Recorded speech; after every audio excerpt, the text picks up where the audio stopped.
Long before the word innovation took off, the Brotherhood of St Lawrence was being, well, innovative. In the second half of the 1940s, under the leadership of Brotherhood founder Father Gerard Tucker, the Victorian-based charity commissioned 3 short films to highlight the plight of people living in inner-city slums. The Great Depression may have officially been over, but its effects on families lingered. The poor housing in particular was of great concern to Tucker and his fellow advocates. Beautiful Melbourne from 1947 exposes the appalling living conditions of families living in the inner Melbourne suburb of Fitzroy, long before the hipsters came in. In small, overcrowded, dilapidated, mouldy and vermin-infested dwellings, the film, with a sense of humanity, shows us the true state of poverty in raw footage that is powerful and shameful. Halfway through the film, to offer a point of contrast, we're introduced to a well-to-do family in a comfortable suburb of Melbourne. At film screenings all across the state, Father Tucker would give the audience lots of anecdotes and stark statistics demonstrating how much higher the rates of death, sickness and infant mortality were among those who lived in the slums than among those who lived in the comfortable suburbs, as most of the viewing audience did.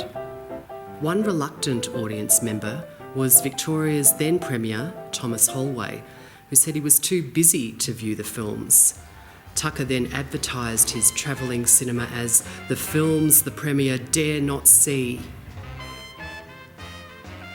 These Are Our Children from 1948 tells the story of a teenage boy and girl who have little to occupy their time and end up in the children's court after a bungled petty crime attempt. While the acting may not have won an Academy Award, the message was clear.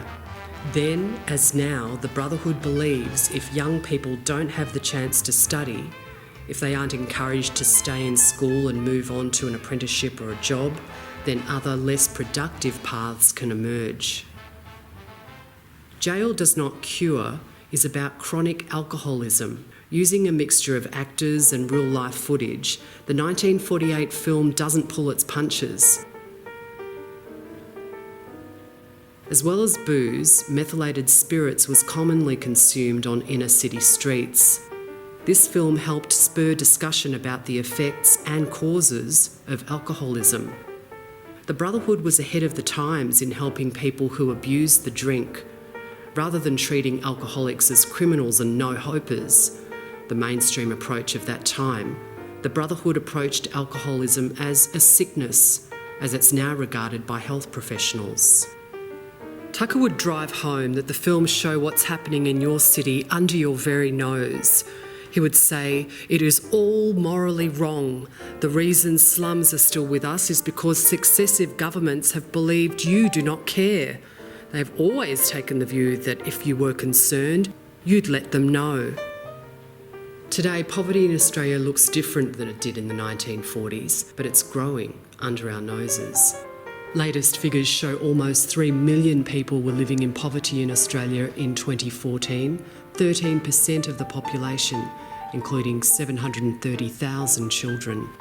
At the Brotherhood, we also know that people living in the outer rings of major cities face more social exclusion than those living in the inner city and inner suburbs.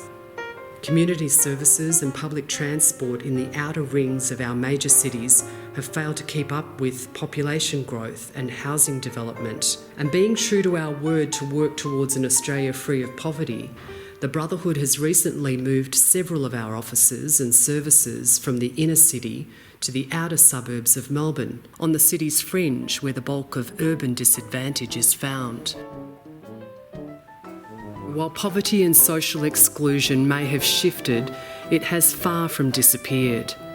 Tucker's campaign to rid the inner city of its slum conditions should find new resolve today in ensuring all Australians, no matter where they live, have the same level of community services and equal opportunities to education and employment.